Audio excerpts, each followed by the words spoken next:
84장. 예수께서 사도들과 같이 모딘을 향하여 가신다.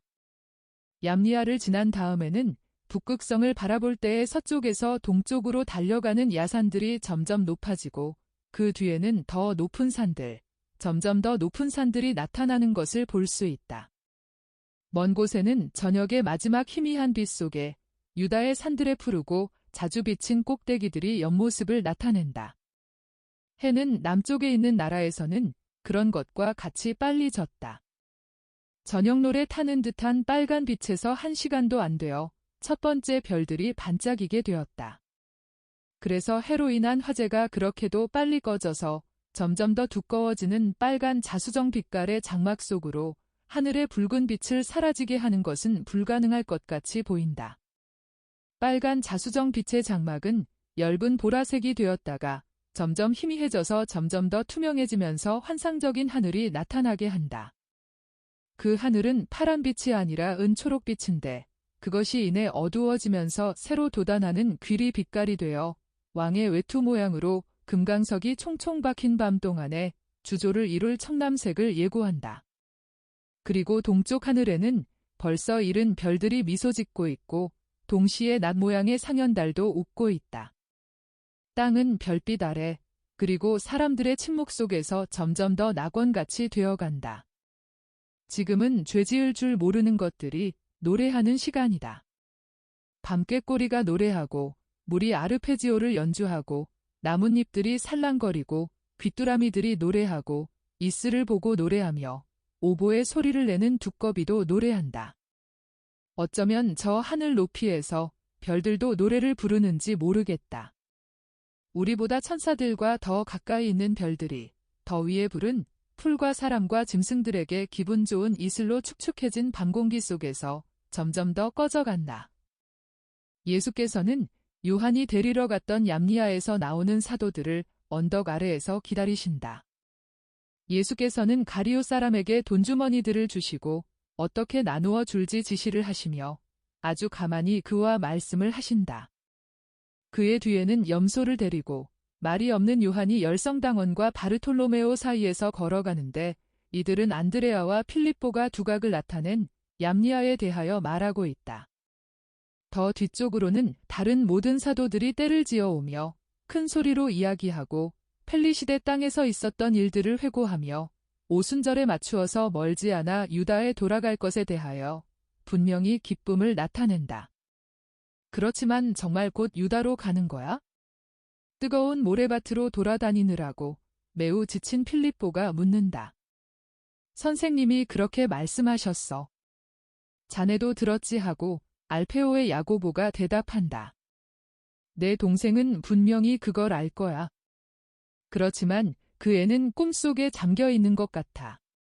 그들이 이 닷새 동안에 뭘 했는지는 수수께끼란 말이야 하고 제베데오의 야고보가 말한다. 맞아.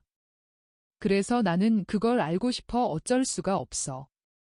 얌리아에서 있은 저 불순물 제거에 대해서 우리에게 보상하는 의미로라도 그건 알고 싶어. 불행을 피하기 위해서 우리 말 한마디 한마디, 우리 눈길 하나하나 또는 발걸음 하나하나까지도 조심해야 했던 닷새 동안 말이야 하고 베드로가 말한다. 그래도 우리는 잘 해냈어. 우린 이제 어떻게 하는 건지 알기 시작했단 말이야 하고 마테오가 만족스러운 태도로 말한다. 정말이지 난 두세 번 떨었어. 그 빌어먹을 시몬의 유다 말이야. 아니 그 사람은 자제하는 걸 영영 배우지 못하고 말 건가? 하고 필립보가 말한다.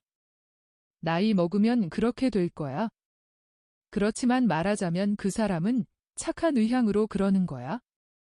자네도 그 사람 말을 들었지? 선생님도 그렇게 말씀하셨어. 그 사람은 열성으로 그러는 거야 하고 안드레아가 가리옷의 유다를 변호하며 말한다. 물론. 선생님은 더없이 인자하시고 슬기로우신 분이시니까 그렇게 말씀하셨지만 나는 선생님이 그 사람을 칭찬하시는 것으로는 생각하지 않아 하고 베드로가 말한다. 선생님은 거짓말은 안 하셔 하고 타데오가 대꾸한다. 거짓말을 안 하시지. 그렇지만 당신 대답에 우리는 담을 줄 모르는 조심성을 전부 담으신단 말이야. 그리고 진실을 말씀하시면서도 피나는 듯한 정신적 고통을 아무에게도 느끼게 하지 않으시고 분개하는 마음을 일으키지 않으시고 비난을 불러일으키는 일 없이 그렇게 하신단 말이야. 선생님은 선생님이시지. 하고 베드로가 한탄한다.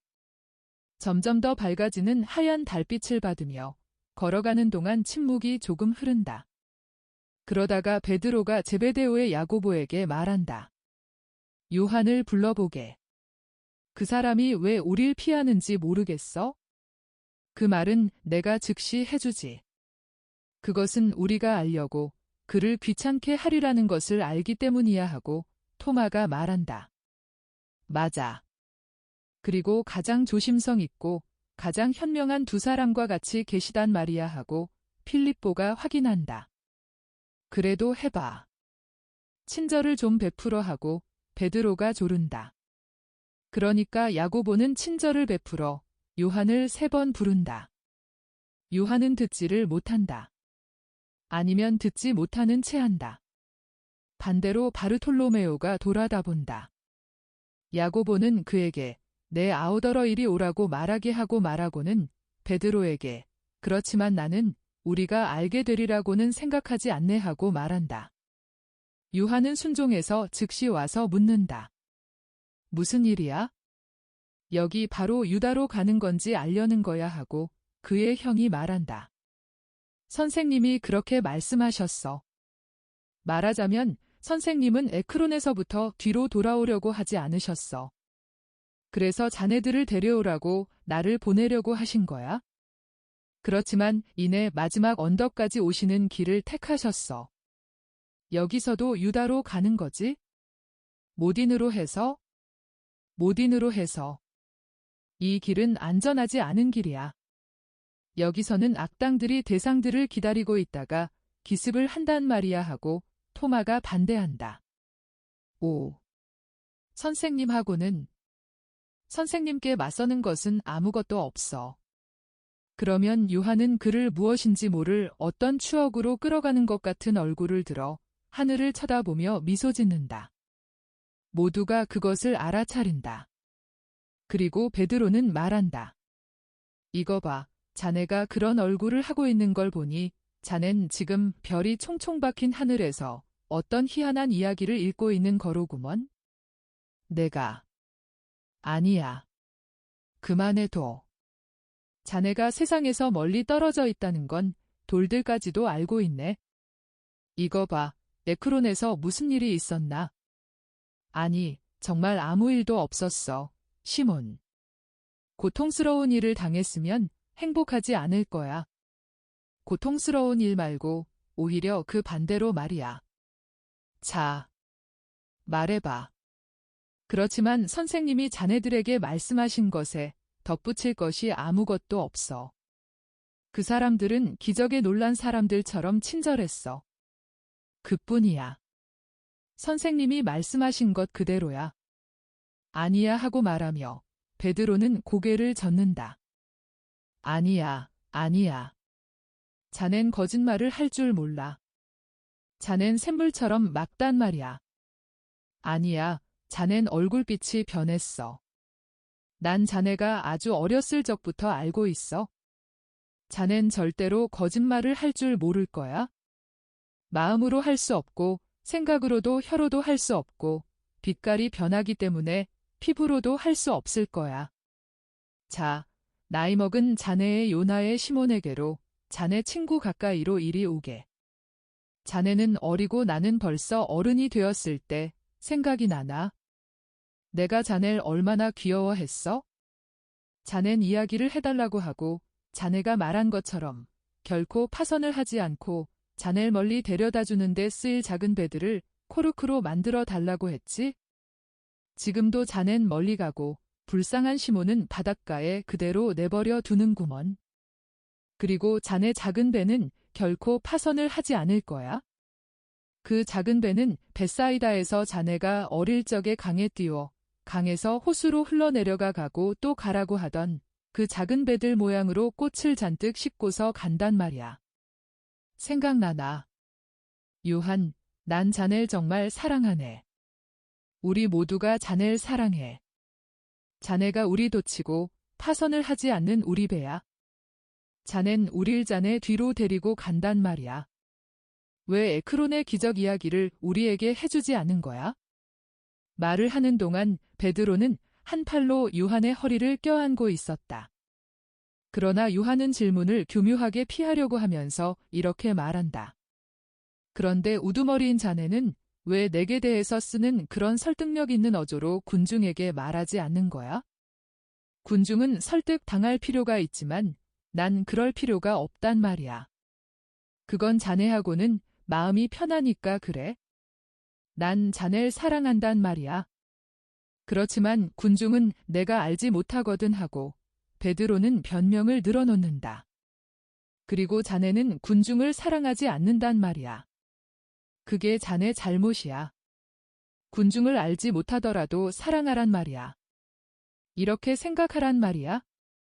군중이 우리 아버지의 것이다 하고.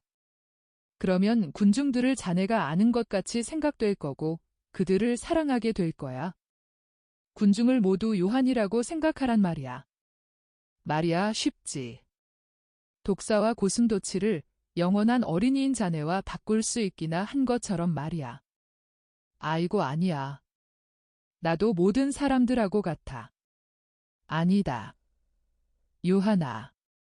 모두와 같지는 않다. 우리는 아마 바르톨로메오와 안드레아와 열성당원을 빼놓고는 우리에게 무슨 일이 생겨서 행복하게 되었는지를 풀한테까지도 벌써 말했을 거다. 그런데 너는 말을 안 하고 있다.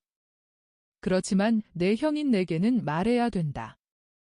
나는 내게 아버지 같은 사람이니까 하고 제베데오의 야고보가 말한다. 아버지는 하느님이시고 형님은 예수님이시고 어머니는 마리아님이셔. 그럼 피는 내겐 이제 중요하지 않게 됐단 말이냐? 하고 야고보가 화가 나서 외친다. 화내지 마라. 나는 나를 만든 피와 모태인 아버지 어머니를 축복하고 같은 부모에게서 온 형도 축복해. 그것은 부모님이 나를 낳고 기르셔서 선생님을 따를 수 있게 해주셨기 때문이고 형은 선생님을 따르기 때문이야. 어머니가 제자가 되신 뒤로는 어머니를 두 가지 명목으로 사랑해. 아들로서는 살과 피로, 같은 제자로서는 정신으로 사랑한단 말이야. 5. 선생님께 대한 사랑 안에 결합해 있는 것은 얼마나 기쁜 일이야. 예수께서는 야고보의 성난 목소리를 들으시고 뒤로 돌아오셨는데 요한의 마지막 말로 무슨 문제인지를 아시게 되었다. 요한을 귀찮게 하지 말아라. 요한을 괴롭히는 것은 아무 소용도 없다. 요한은 내 어머니를 많이 닮았다. 그러니까 말을 하지 않을 것이다. 그러면 선생님이 말씀해 주십시오 하고 모두가 애원하는 목소리로 말한다. 자, 이렇다. 내가 요한을 데려간 것은 내가 하고자 하는 일에 요한이 가장 적합했기 때문이다.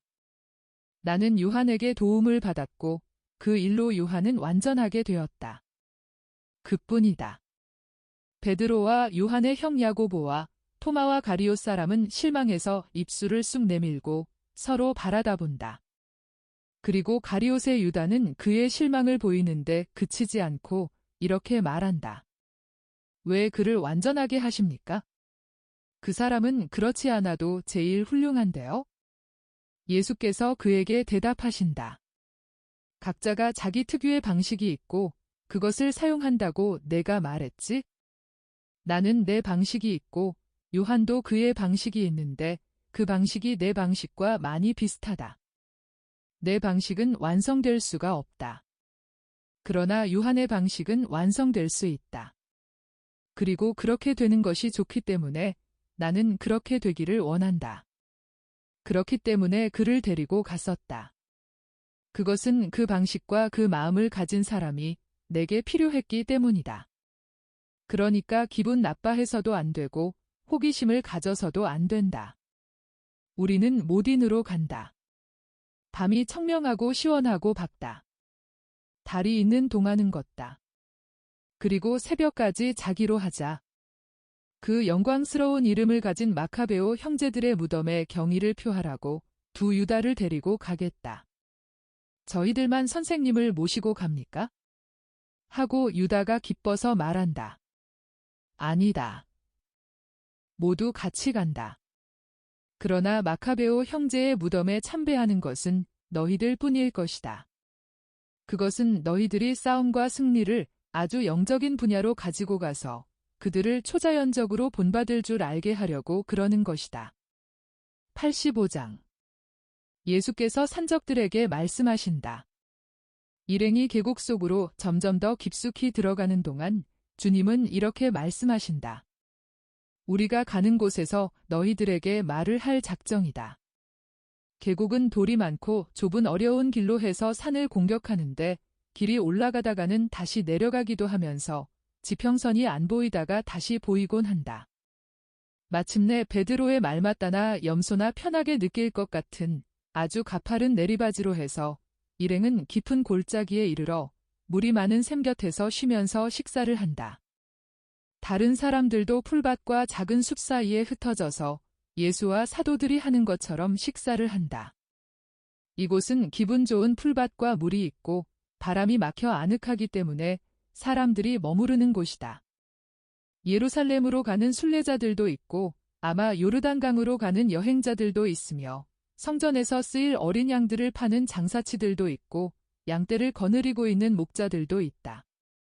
어떤 사람들은 말이나 나귀를 타고 여행하지만 대부분은 걸어서 가는 사람들이다. 대단한 축제 기분인 혼인행렬까지도 하나 온다. 겨우 어린아이 티를 면한 신부를 감싸고 있는 베일 밑으로는 금이 반짝인다. 팔찌와 목걸이가 번쩍번쩍하는 나이 지긋한 품위 있는 두 부인과 두 하인 말고도 후행인 것 같은 남자 또 한 사람이 동행한다. 그들은 작은 장식술과 방울을 단 나귀들을 타고 왔는데 사람들의 눈길이 어린 신부를 범하는 것을 두려워하기라도 하는 듯이 구석진 곳으로 피해가서 음식을 먹는다. 후행인지 친척인지 되는 남자는 여자들이 먹는 동안 위협적인 태도로 보초를 선다. 사실로 그들은 매우 강한 호기심의 대상이 된다. 그리고 소금이나 칼이나 초 한 방울을 얻거나 빌려간다는 핑계로 이 사람 또는 저 사람을 찾아가서 신부가 알려진 처녀인지 어디로 가는지 그 밖에 그와 비슷한 많은 일을 알려고 하는 사람이 언제나 있다.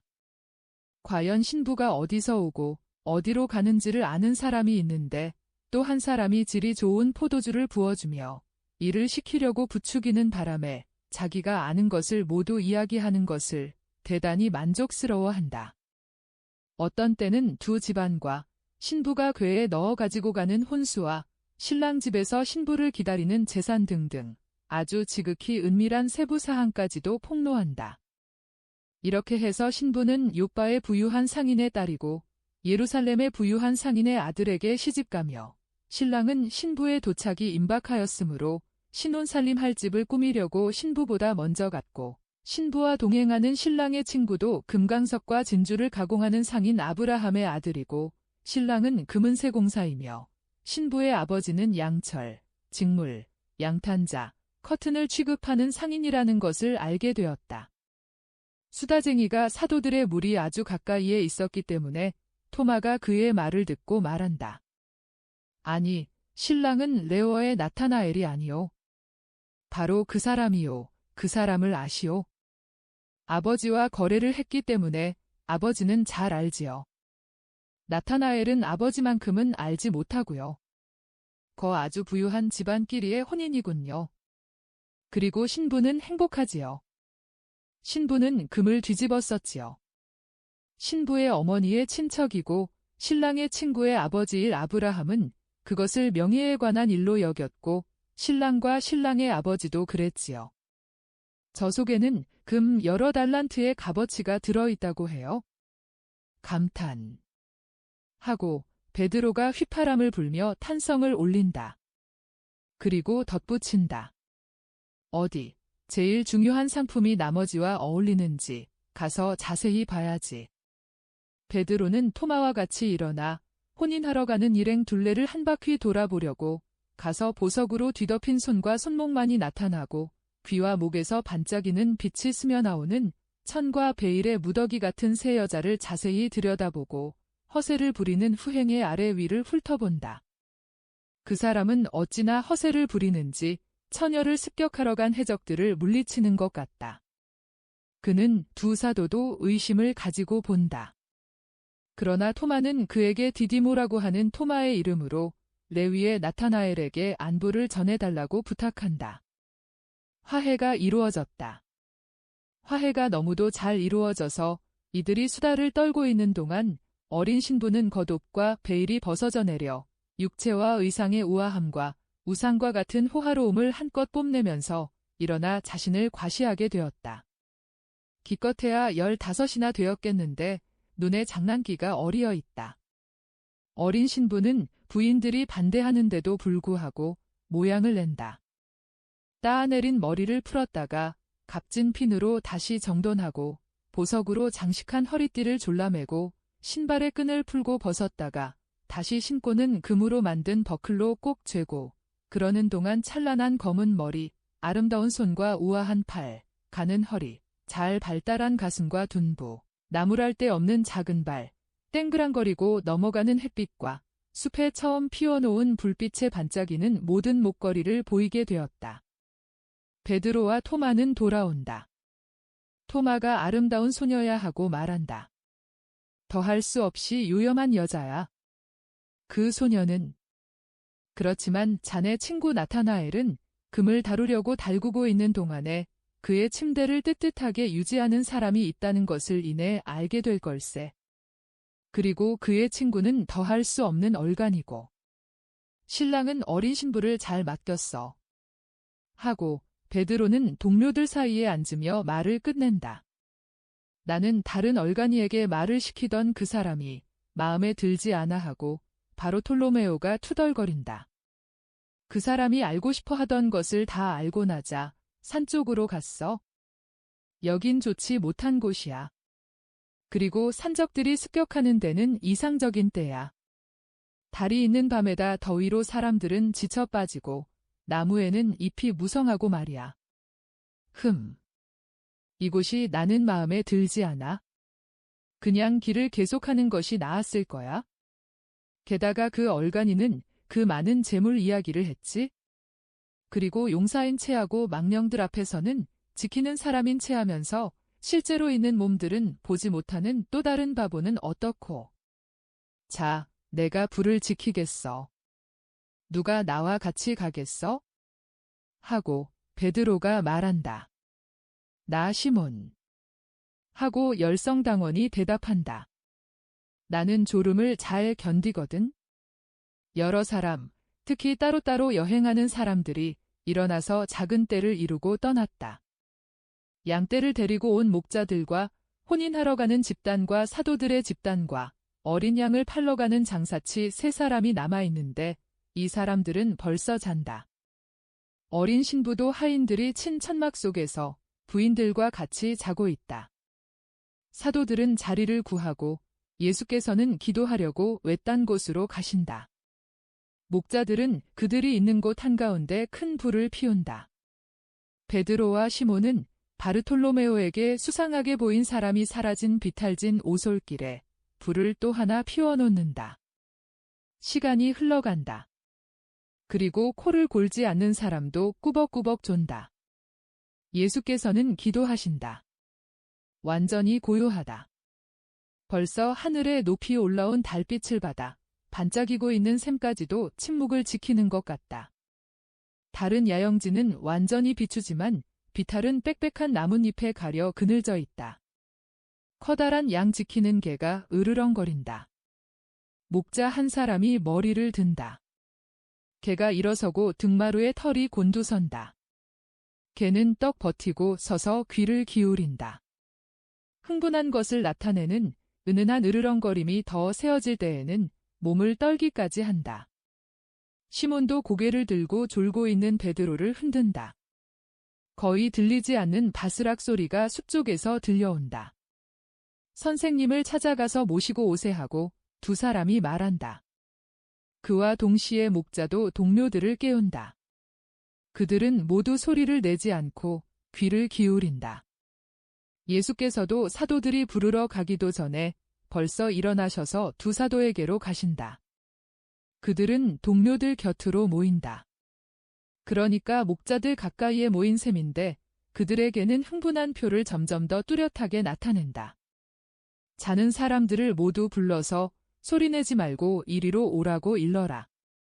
특히 여자들과 하인들에게 궤들을 가지고 오라고 일러라. 다만 산적들이 있는 모양이라고 그들에게 말하여라. 그러나 여자들에게는 말하지 말고 모든 남자에게 말하여라. 사도들은 선생님께 순종하려고 사방으로 흩어지고 예수께서는 목자들에게 불에 나무를 많이 집어넣어 불꽃이 크게 일어나게 하시오 하고 말씀하신다. 목자들도 시키는 대로 한다. 그리고 그들이 몹시 불안해하는 것 같이 보이므로 그들에게 이렇게 말씀하신다. 안심하시오. 당신들은 양털 한 뭉치도 빼앗기지 않을 것입니다. 장사꾼들이 느닷없이 와서 중얼거린다. 아이고, 우리가 장사해서 남긴 돈을. 그리고 세상에서 도둑들을 없애주지 못하는 로마와 유다인 통치자들에 대한 비난을 늘어놓는다. 두려워 마시오. 당신들은 동전 한 푼 잃지 않을 것입니다 하고 예수께서 그들의 용기를 돋우어 주시려고 말씀하신다. 여자들은 그 용감한 후행이 겁을 집어먹고 벌벌 떨면서 이젠 죽었어요.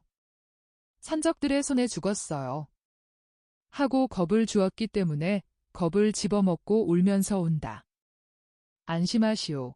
당신들을 슬쩍 건드리지도 않을 것이고 바라보지도 않을 것입니다 하고 예수께서 그들의 기운을 돋우어 주시려고 말씀하시고 그들을 겁을 집어먹은 사람들과 짐승들의 작은 떼 한가운데로 인도하신다. 나귀들이 울고 개가 으르렁거리고 양들이 매에매에하고 여자들은 흐느끼고 남자들은 저주를 퍼붓고 여자들보다도 더 기운이 빠졌다. 그것은 심한 공포로 생긴 귀에 거슬리는 소리였다. 예수께서는 아무 일도 없는 듯이 태어나시다. 이렇게 소란스러운 가운데 이제는 수풀 속의 바스락 소리가 들리지 않게 되었다. 그러나 숲속에 가까이 오는 산적들이 있다는 것은 나뭇가지를 꺾는 소리와 돌들이 굴러내려가는 소리로 알 수 있다. 조용하시오. 하고 예수께서 명하신다. 그런데 어떻게나 엄하게 명하시는지 조용해졌다. 예수께서는 그 자리를 뜨셔서 숲을 향하여 야영지 끝으로 가신다. 그리고는 숲으로 몸을 돌리시고 말씀을 시작하신다. 황금에 대한 저주받은 욕구는 사람들을 천한 감정으로 끌어갑니다. 사람은 다른 어느 것보다도 황금으로 자기의 정체를 드러냅니다. 저 금속이 사람을 홀리는 그 쓸데없는 광채로 얼마나 많은 악의 씨를 뿌리는지 보시오.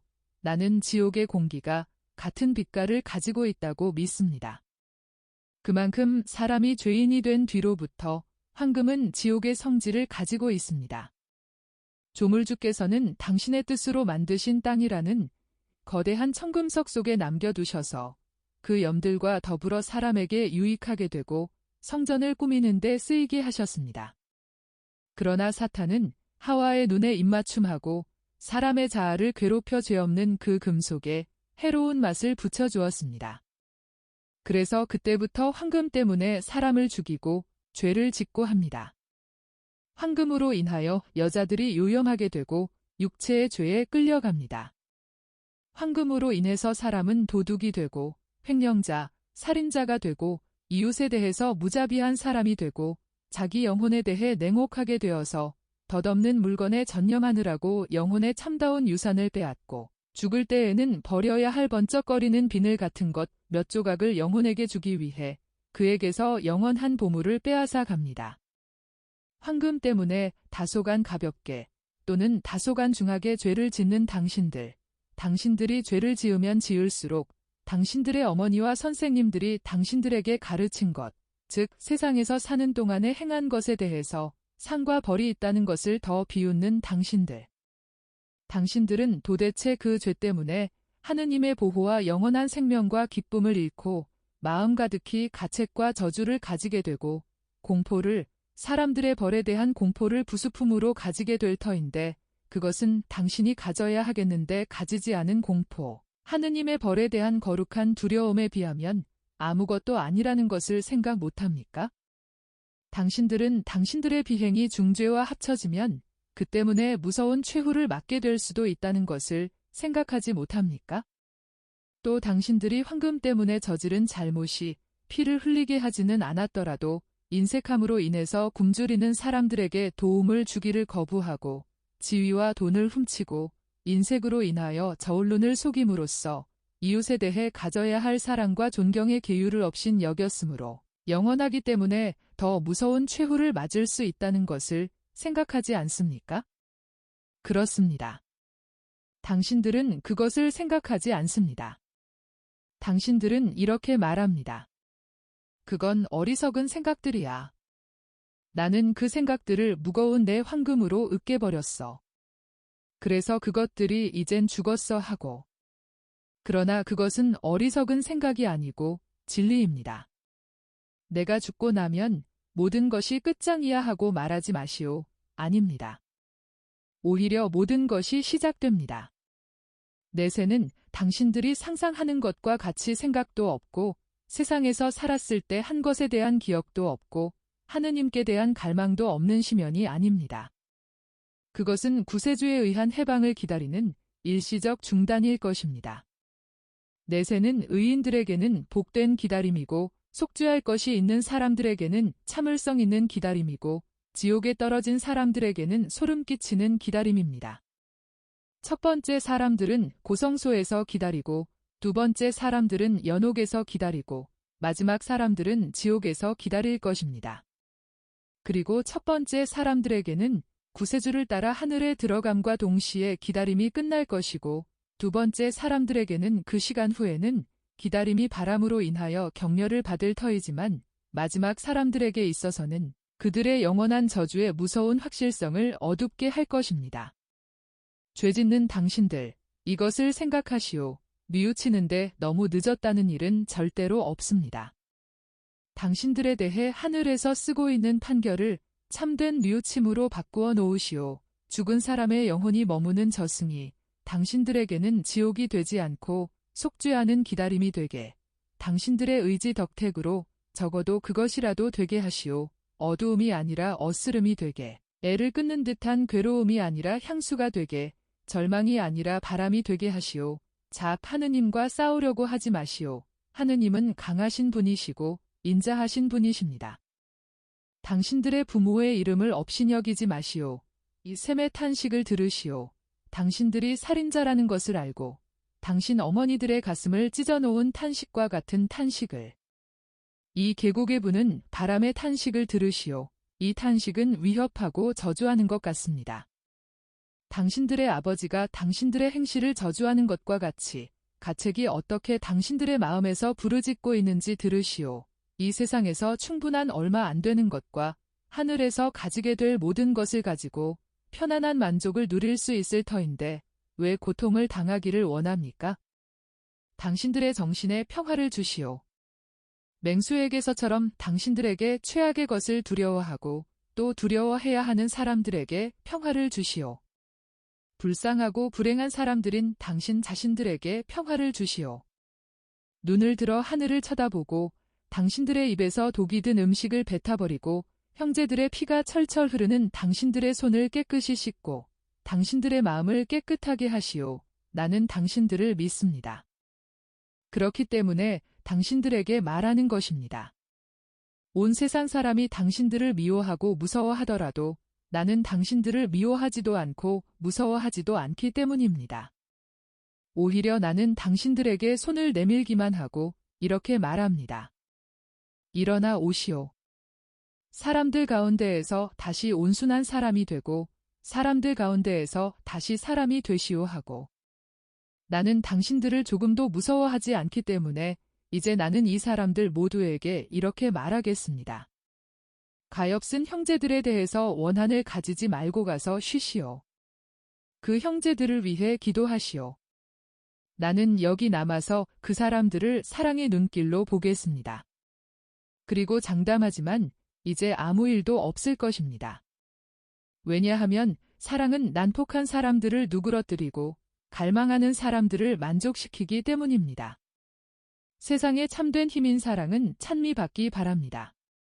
알려지지 않고 능력 있는 힘, 하느님이신 힘입니다 하고, 그리고 야영하는 모든 사람을 향하여 돌아서시며 말씀하신다.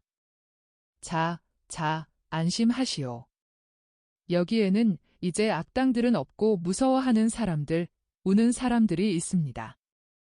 우는 사람은 해치지 않습니다. 제발 저 사람들이 지금의 상태대로 계속 있었으면 좋겠습니다. 그것은 그들의 구속일 것입니다. 86장 베델에 도착. 사도들의 무리가 데리고 가는 짐승의 변화가 있었다. 이제는 염소가 없어지고 그 대신 양 한 마리와 작은 어린 양 2마리가 있다. 젖이 통통 부른 살찐 양과 어린애들 같이 명랑한 어린 양들이다.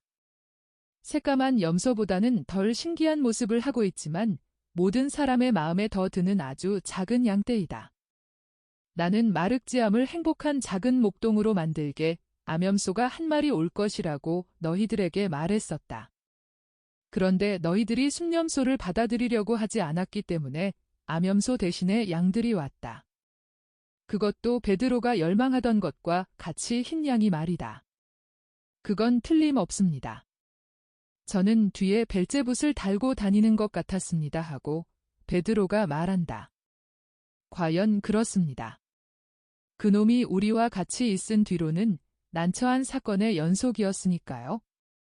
저희들 뒤를 따라다니는 마력이었습니다 하고 가리오 사람이 성이 나서 확인한다. 그럼 좋은 마력이었지? 우리가 무슨 나쁜 일을 당했느냐 말이야? 하고 요한이 태연하게 말한다. 모두가 그의 무분별을 비난하려고 소리를 지른다. 아니, 자넨 모딘에서 사람들이 그들을 어떻게 비웃는지 보지 못했어?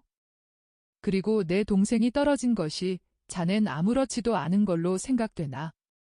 중상을 입을 수도 있었단 말이야. 다리가 부러지거나 척추가 부러졌더라면 우리가 어떻게 그를 데리고 왔겠어? 그리고 어젯밤의 막간극이 자네에겐 매력적으로 보였나? 나도 모두 보고 모든 것을 관찰했어. 그리고 우리가 좋지 못한 일을 아무것도 당하지 않았기 때문에 주님을 찬미했어. 악이 우리를 향해서 오기는 했어? 그러다가 언제나 그런 것처럼 도망쳤어. 그리고 만남은 분명히 모던에서도 포도 재배인들에게도 씨를 뿌리는데 소용이 됐어. 그 사람들은 적어도 상처 입은 사람을 만나게 되리라고 확신하고 달려왔었지. 그리고 애덕을 어겼다고 생각하고 그것을 보상하려고 했어. 또 지난밤 도둑들을 만난 것도 그랬어. 그 도둑들이 우리를 해치지 않았고 우리는, 즉 베드로는 염소 대신으로 양들을 얻었는데 그건 그 사람들이 구원을 받았다고 선물로 준 거였어. 그리고 가난한 사람들이 지금은 상인들이 준 돈주머니들과 여자들이 바친 것 덕택으로 돈을 많이 가지게 됐어. 그리고 모두가 예수님의 말씀을 들었는데 그것이 더 가치가 있는 것이었어. 요한의 말이 옳아 하고 열성당원과 유다 타데오가 말한다. 그리고 유다 타데오는 이렇게 말을 맺는다. 갑자기 일어나는 모든 일이 정말이지 장래에 대한 분명한 지식이 있은 다음에 일어나는 것 같아. 내가 떨어지는 바람에 늦어서 마침 그곳의 보석투성이의 여자들과 살찐 양떼를 거느린 목자들과 돈을 잔뜩 가진 저 상인들 같이 산적들에게는 굉장한 희생물인 사람들과 동시에 있게 되다니. 예수님, 진실을 말씀해 주셔요. 어떤 일이 있을는지 알고 계셨어요. 하고 유다 타데오가 예수께 묻는다. 내가 여러 번 너희들에게 말했지만 나는 사람들의 마음속을 꿰뚫어 보고 아버지께서 달리 처리하지 않으시면 장차 무슨 일이 있을지도 안다. 그러면 왜 어떤 때 잘못을 저지르십니까? 저기를 품은 바리사이파 사람들에게나 아주 적대적인 도시에 가는 것 같이 말입니다. 하고 가리옷의 유다가 묻는다. 예수께서는 그를 아주 뚫어지게 들여다보시다가 조용히 그리고 천천히 말씀하신다. 그것은 잘못된 일들이 아니라 내 사명의 필요들이다. 병자들에게는 의사가 필요하고 무식한 사람들에게는 선생이 필요하다. 그런데 병자들과 무식한 사람들이 의사와 선생을 배척한다. 그러나 만일 그들이 착한 의사들이고 착한 선생들이면 그들을 배척하는 사람들에게 계속 간다. 그 사람들에게 가는 것이 그들의 의무이니까. 그래서 나는 그곳으로 간다. 너희들은 내가 가는 곳에서는 일체의 저항이 사라지기를 바라지. 나는 그렇게 할 수 있을 것이다. 그러나 나는 아무에게도 폭력을 쓰지 않고 잘 알아듣도록 타이른다.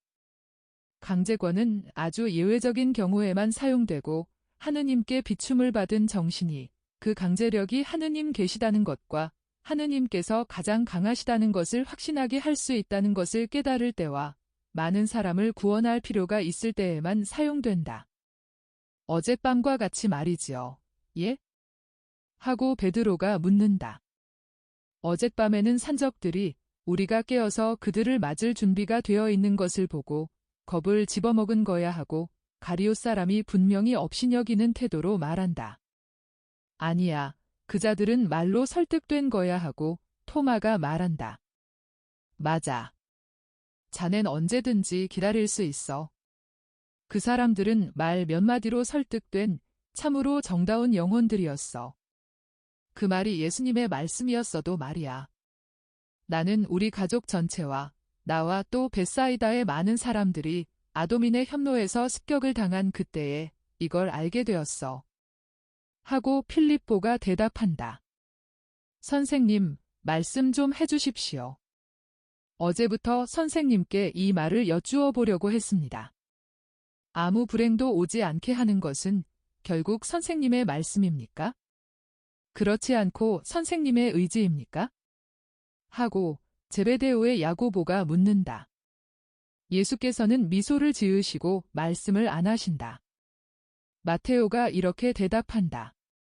나는 선생의 의지가 그 사람들의 마음의 냉혹함을 극복하시고 말하자면 그것을 마비시켜 선생님으로 하여금 말씀을 하시고 구원하실 수 있게 한 것이라고 생각해. 나도 그렇다고 생각해. 그렇기 때문에 선생님은 혼자서 거기 남아 계시면서 숲을 바라다 보신 거야? 선생님은 당신의 눈길과 그 사람들에 대한 신뢰와 방어물도 안 가지신 당신의 침착으로 그 사람들을 굴복시키셨어. 선생님은 막대기 하나도 안 가지고 계셨거든.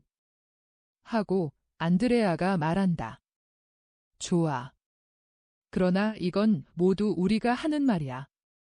우리들 생각이란 말이야. 나는 선생님의 의견을 알고 싶어 하고 베드로가 말한다. 여기서 격렬한 토론이 일어났는데 예수께서는 그냥 내버려 두신다. 어떤 사람들은 예수께서 아무에게도 강요하지 않으신다고 분명히 말씀하셨으므로 저 산적들에게도 폭력을 쓰지 않으셨을 것이라고 말한다. 바르톨로메오가 이렇게 말한다. 반대로 가리옷 사람은 약간 토마의 지지를 얻어 사람의 눈길이 그렇게 많은 힘을 가진다고는 믿을 수 없다고 말한다. 그러니까 마테오가 이렇게 대꾸한다. 그런 힘도 가지고 있고 훨씬 그 이상의 힘도 가지고 있어. 나는 선생님의 말을 듣고 회개하기에 앞서 벌써 선생님의 눈길로 인해서 회개했어. 각자가 자기 견해를 고집하기 때문에 그렇다는 의견과 그렇지 않다는 의견이 격렬하게 대립한다. 요한은 예수처럼 말이 없다. 그리고 자기의 미소를 숨기려고 고개를 숙이면서 빙그레 웃는다. 베드로는 동료들의 논거가 그를 설득하기에 이르지 못하므로 다시 공격을 시작한다. 베드로는 예수의 눈길이 그 어느 누구의 눈길과도 다르다고 생각하고 또 그렇다고 말하면서 당신이 예수님, 즉 메시아이시기 때문에 그런 것인지 또는 여전히 하느님이시기 때문에 그런 것인지 알고 싶어 한다. 예수께서 말씀하신다. 내가 분명히 말하지만 나뿐 아니라 거룩함과 깨끗함과 결함이 없는 믿음으로 하느님과 융합된 사람은 누구든지 그렇게 할 수 있고 그보다도 한층 더한 일을 할 수 있을 것이다.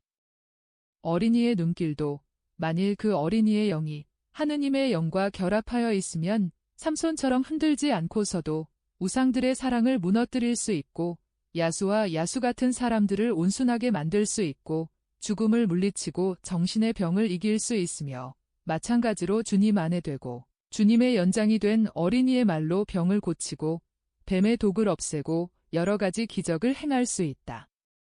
그의 안에서 하느님께서 행하시기 때문이다. 아, 알았습니다. 하고 베드로가 말하면서 요한을 보고 또 본다. 그런 다음 지금까지 마음속으로 하던 일련의 추리의 결말을 지으면서 말한다. 이렇군요. 선생님은 하느님으로서 또 하느님과 결합하신 사람으로서 그 힘을 가지고 계셨습니다. 그리고 하느님과의 일치에 이르거나 이미 이른 사람도 그와 같이 됩니다. 저는 알았습니다. 잘 깨달았습니다. 그러나 너는 그 일치의 비결이 어떤 것인지, 그 힘의 비밀이 어떤 것인지는 묻지 않느냐? 그러나 사람들은 똑같이 성공할 가능성은 가지고 있으면서도 모두가 그렇게 되지는 못한다. 맞습니다. 하느님과 일치해서 사물들을 지배하는 그 힘의 비결은 어디에 있습니까? 기도나 또는 비밀의 말. 조금 전에 시몬의 유다는 우리가 겪은 모든 낭패를 염소에게 돌렸었다. 짐승들에게 붙어있는 마력이란 것은 없다. 역시 우상 숭배이고 불행을 가져올 수도 있는 미신을 쫓아내라. 그리고 마력을 실현하기 위한 말투가 없는 것과 마찬가지로 기적을 행하기 위한 비밀의 말도 없다. 오직 사랑이 있을 뿐이다. 내가 어젯밤에 말한 것과 같이 사랑은 난폭한 자들의 마음을 가라앉히고 갈망하는 사람들을 만족시킨다. 사랑은 하느님이시다. 완전한 사랑의 공로로 완전히 차지한 하느님을 너희들 안에 모시고 있으면 눈은 불이 되어 모든 우상을 불태우고 상들을 쓰러뜨리고 말은 힘이 된다. 사람들은 사랑이신 하느님께 반항하지 않는다. 마귀는 완전한 미움이기 때문에 마귀만이 사랑에 반항하고 그와 더불어 마귀의 자식들도 사랑에 반항한다. 다른 사람들, 즉 격정에 사로잡히기는 했으나 마귀에게 자기를 스스로 팔아 넘기지는 않은 약한 사람들은 사랑에 반항하지 않는다. 그들의 종교가 어떤 것이든 아무리 믿음이 없건 그들의 정신적인 처남의 수준이 어떠하건 그들은 위대한 승리자인 사랑의 영향을 받는다. 그렇게 되도록 빨리 그렇게 되도록 힘써라. 그러면 너도 하느님의 아들들이 하는 것, 하느님을 모시고 있는 사람들이 하는 것을 할 것이다. 베드로는 요한에게서 눈을 떼지 않는다. 그리고 알페오의 아들들과 야고보와 안드레아도 지성이 활발히 움직이며 탐구한다. 제베데오의 야고보가 말한다. 아니, 그럼 주님, 제 아우에게 무슨 일이 있었습니까? 주님은 제 아우 말씀을 하시는 거지요. 기적을 행하는 어린이는 제 아우지요. 그렇습니까? 그래요. 요한이 무슨 일을 했느냐? 요한은 생명의 책을 한 장 넘겨서 읽었고 그래서 새로운 신비들을 알게 되었다. 그뿐이다. 요한은 장애물들을 고찰하고 어려운 점들을 따져보고 이익이 되는 것을 계산하느라고 지체하지 않았기 때문에 너희들보다 앞서간 것이다. 그러나 그에게는 땅이 보이지 않는다. 이제는 땅이 보이지 않게 되었다. 요한은 빛을 보고 빛을 향해 간다. 꾸준히. 그러나 요한을 가만 놔두어라. 불꽃에 한층 더 불살라지는 영혼들은 그들에게 기쁨을 가득 채워주고 그들을 불사르는 열정 속에서 방해를 받아서는 안 된다. 그들을 불타게 내버려 두어야 한다. 그것이 최고의 기쁨이고 가장 큰 피로이다. 하느님께서는 영혼, 꽃들이 계속 햇볕을 쬐면 뜨거워서 타 죽는다는 것을 아시기 때문에 그들에게 밤 시간을 주신다. 하느님께서는 들에 있는 꽃들에게와 마찬가지로 이 영혼, 꽃들에게 신비스러운 침묵과 이슬을 주신다. 하느님께서 사랑의 장사를 사랑 속에 가만히 놓아두실 때에는 너희들도 그를 내버려 두어라. 제자들에게 정상적인 휴식을 취하게 하는 체육 선생들을 본받아라. 너희들도 요한이 벌써 도착한 그곳에 도착하게 되고 그보다도 더 멀리 가게 되면 요한도 너희도 모두 그보다 더 멀리 갈 테니까 말이다. 사랑에 사로잡히고 사랑의 연장이 된 영혼들이 느끼는 존경과 침묵과 그늘이 왜 필요한지 이해할 것이다. 너희들은 이렇게 생각하지 말아라. 그때에 나는 사람들이 아는 즐거움을 가지게 될 거다. 그런데 이웃의 마음은 마치 어린이들의 마음과 같이 이상한 것에 끌리기를 바라기 때문에 요한은 어리석은 사람이다 하고 그렇지 않다. 너희가 거기에 도달하면 너희도 지금 요한이 가지고 있는 것과 같은 침묵과 그들에 대한 같은 소원을 가지게 될 것이다.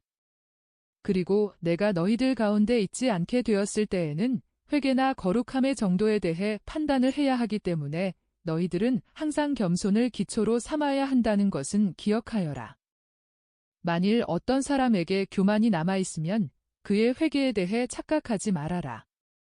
만일 다른 사람들이 성인이라고 말하는 어떤 사람들이 교만의 지배를 받으면 그 사람이 성인이 아니라는 것을 확실히 알아라.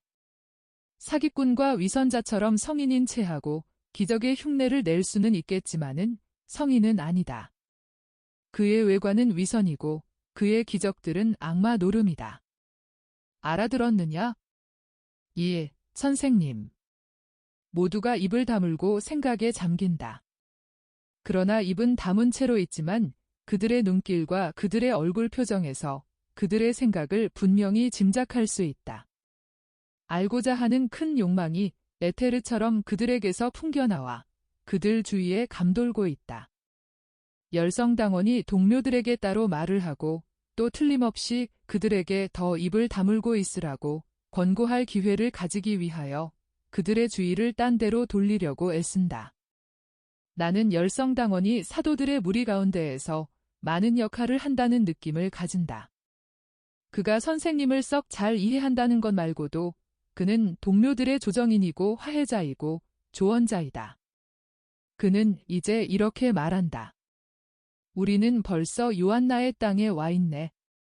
저 대지에 있는 마을이 베델이고 꼭대기에 있는 저 저택이 요한나가 태어난 성관이야. 공기 중에 있는 이 냄새를 맡나? 이건 아침 햇살에 향기를 풍기기 시작하는 장미들이야. 저녁에는 향기가 강하지. 그러나 이런 신선한 아침에 해가 떠오를 때 꽃잎들이 벌어지는 동안 아직 꽃잎에 맺혀서 수백만 개의 금강석처럼 반짝이는 이슬이 뒤덮여 있는 장미들이 보기에 더없이 아름답단 말이야. 해가 질 때에는 완전히 발달한 꽃들을 전부 따는 거야. 이리들 오게. 언덕 꼭대기에서 저쪽 사면의 비탈로 폭포처럼 넘쳐 흐르는 장미밭 전체를 어떤 지점에서 보여주고 싶네. 이건 꽃의 폭포라고 할 수 있는데 이것이 그 다음에는 밀물처럼 다른 언덕 두 군데로 다시 올라가네. 마치 꽃으로 뒤덮인 원형 경기장 같고 꽃으로 된 호수 같아. 찬란해. 길의 경사가 더 가파르지만 이 길로 올라갈 만한 가치가 있어?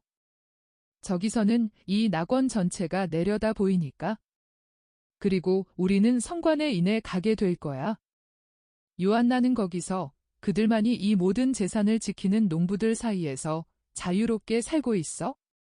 그러나 그 농부들은 이 계곡을 아름다움과 평화의 에덴 동산이 되게 하는 여주인을 몹시 사랑해서 헤로데의 모든 친위대원들보다 더 나을 정도야. 자, 보십시오. 선생님, 친구들, 보게. 그러면서 그는 장미꽃이 뒤덮인 반원형으로 된 언덕들을 손으로 가리킨다. 바람과 너무 뜨거운 햇살과 우박을 막아줄 쏘임을 가진 아주 키가 큰 나무들 및 어느 쪽으로 눈을 돌리든지 보이느니 장미나무들이여, 또 장미나무들이다. 초목들을 가볍게 가리지만은 누르지는 않는 저 가벼운 피난처 밑으로 해가 퍼지고 공기도 퍼진다. 정원사들이 좋은 상태로 유지하는 그 피난처 아래서 세상에서 가장 아름다운 장미나무들이 행복하게 살고 있다. 가지각색 장미나무가 수천 수만 그루가 있다. 난쟁이 장미나무, 키가 작은 나무, 키가 큰 나무, 키가 매우 큰 나무들도 있다. 나무들 밑이나 푸르른 풀밭 위에 꽃으로 수놓은 방석 모양으로 무더기로 배치된 것들도 있고 개울가에 나 있는 오솔길을 따라 또는 언덕들을 전부 포함하는 동산 여기저기에 널려있는 관계용수를 저장하는 못 주위에 둥그렇게 울타리를 이루기도 하고 꽃으로 장식된 머리카락으로 나무들 둘레에 감기어 이 나무에서 저 나무로 꽃줄 장식과 화환을 이루기도 한다. 진짜 꿈과 같은 멋진 동산이다. 키도 가지가지, 색조도 가지가지가 있어 서로 어울리고 차빛깔의 장미의 상아색을 다른 꽃뿌리들의 핏빛같이 새빨간 빛깔 곁에 배치하기도 하고 어린아이의 뺨과 같은 빛깔에서 가장자리로 가면서 분홍빛을 띤 흰빛깔로 약해져 가는 진짜 장미꽃들이 그 수의 덕택으로 여왕으로 군림하기도 한다. 모든 제자가 그 많은 아름다움 앞에서 깜짝 놀란 채로 있다. 그렇지만 요한나는 이 모든 것을 가지고 뭘 하는 건가? 하고 필립보가 묻는다. 즐기는 거지 하고 토마가 대답한다. 아니야. 꽃에서 향유를 뽑아내서 꽃 가꾸는 하인 수백 명과 향유를 뽑아내는 단골 손님들에게 일거리를 주기도 해 로마인들이 그 향유를 몹시 탐내지. 요나타가 지난번 수학의 회계서를 내게 보여주면서 그 말을 했어? 그런데 저기 알페오의 마리아 아주머니가 아이를 데리고 있구먼. 우리들을 보았어. 그래서 다른 사람들을 부르고 있어? 과연 요한나와 두 마리아가 오는데 마륵지암이 그들보다 앞서 껴안으려고 팔을 벌려 뛰어내려온다. 여자들은 빨리 예수와 베드로를 향하여 와서 예수 앞에 엎드린다. 여러분 모두에게 평화가 있기를. 어머니는 어디 계신가요? 선생님, 장미밭에 엘리사와 같이 계십니다. 오. 엘리사는 병이 다 나았습니다. 엘리사는 세상과 과감히 맞서서 선생님을 따를 수 있습니다. 이 일에 저를 쓰신 것을 감사드립니다. 요한나야, 내가 고맙다. 유다에 오는 것이 유익했다는 것을 알겠지? 마륵지아마, 여기 내 선물이 있다. 이 아름다운 꼭두각시와 이 아름다운 양들, 마음에 드니? 어린아이는 너무 기뻐서 숨이 멎을 지경이다. 그가 예수께로 가니 예수께서는 꼭두각시를 그에게 주시려고 몸을 굽히시고 그를 똑바로 들여다보시려고 그대로 계신다. 그러니까 어린아이는 달려들어 목을 껴안으며 있는 힘을 다해서 힘껏 입맞춤한다. 이렇게 해서 너는 양들처럼 온순해지고 이 다음에는 예수를 믿는 사람들의 착한 목자가 되는 거다. 그렇지. 마륵지암은 기쁨으로 눈을 반짝이며 숨을 몰아쉬면서 예 하고 말한다. 이제는 베드로에게로 가거라. 나는 어머니께로 가겠다. 저기 장미나무로 된 울타리를 따라 뛰어오시는 어머니의 베일 한 자락이 보인다. 예수께서는 성모님께로 달려가시어 오솔길이 꼬부라지는 곳에서 품에 안으신다. 성모님은 첫 번 입맞춤을 하신 다음 아직 가쁜 숨을 몰아쉬시며 설명하신다. 엘리사가 뒤에 온다. 나는 내게 입맞춤하려고 뛰어왔다. 왜냐하면 아들아 내게 입맞춤을 안 할 수는 없는 일이었다. 그리고 엘리사 앞에서 그렇게 할 수가 없었다. 엘리사가 많이 변하기는 했다. 그러나 자기에게는 영원히 거부된 다른 사람들의 기쁨을 보고는 그의 마음이 항상 고통을 겪는다. 저기 온다. 엘리사는 마지막 몇 걸음을 급히 옮기고는 예수의 옷에 입맞춤하려고 무릎을 꿇는다. 이제는 벳수르의 비극적인 여인이 아니라 고통과 고통이 얼굴의 눈길에 남긴 흔적이 눈에 띄는 엄숙한 늙은 여인이다. 선생님, 제가 잃었던 것을 돌려주신 것 때문에 이제와 영원히 찬미받으십시오. 엘리사, 당신에게 점점 더 평화가 많이 있기를. 엘리사를 여기서 만나서 기쁩니다. 일어나시오. 저도 기쁩니다. 주님께 말씀드릴 것과 청할 것이 너무도 많습니다. 내가 며칠 동안 이곳에 머무를 것이니까 시간이 얼마든지 있을 것입니다. 같은 제자들을 소개할 터이니 이리 오시오. 아이고. 그럼 주님은 제가 말씀드리고자 한 것을 벌써 아셨군요. 주님의 생명인 새 생명에 다시 나고 주님의 가족인 가족을 만들어 가지고 주님의 아들들인 아들들을 다시 만나기를 원하는 것을. 베스루의 제 집에서 노에미에 대한 얘기를 하시며 말씀하신 것과 같이 주님, 저는 주님의 은총으로 새로운 노에미가 되었습니다. 그 때문에 주님은 찬미 받으십시오. 저는 이제 슬픈 여자도 아니고 성녀도 아닙니다. 저는 다시 어머니가 될 것입니다. 그리고 마리아가 허락한다면 주님의 어머니도 아직 조금 되고 게다가 주님의 가르침을 따르는 아들들의 어머니가 되겠습니다. 그렇게 되세요. 제 어머니는 그 때문에 질투를 하지 않으실 것이고 엘리사가 여기 온 것을 후회하지 않도록 내가 엘리사를 사랑하겠습니다. 이제는 엘리사를 형제들처럼 사랑한다는 말을 엘리사에게 하고 싶어 하는 사람들에게로 갑시다. 그러면서 예수께서는 엘리사의 손을 잡고 그의 새 가족에게로 인도하신다. 여행은 끝나고 이제는 오순절을 기다린다.